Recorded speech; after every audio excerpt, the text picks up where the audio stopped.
जब भी बात नवरात्रि की आती है तो हमारा दिमाग पाठ पूजा देवी माँ की अर्चना आरती तक ही सीमित रह जाता है। लेकिन क्या आप जानते हैं कि नवरात्रि का त्योहार क्यों मनाया जाता है?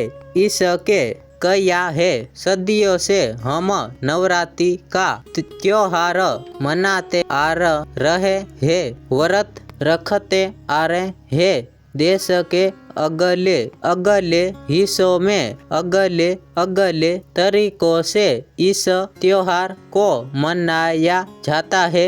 कहीं कुछ लोग पूरी रात गरबा और आरती कर नवरात्र के व्रत रखते हैं, तो वही कुछ लोग व्रत और उपवास रख माँ दुर्गा और उनके 9 रूपों की पूजा करते हैं। लेकिन इस नवरात्रि के पीछे असल कहानी क्या है? इससे जुड़े पौराणिक कथा है।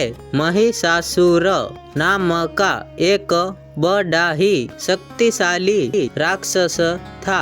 वो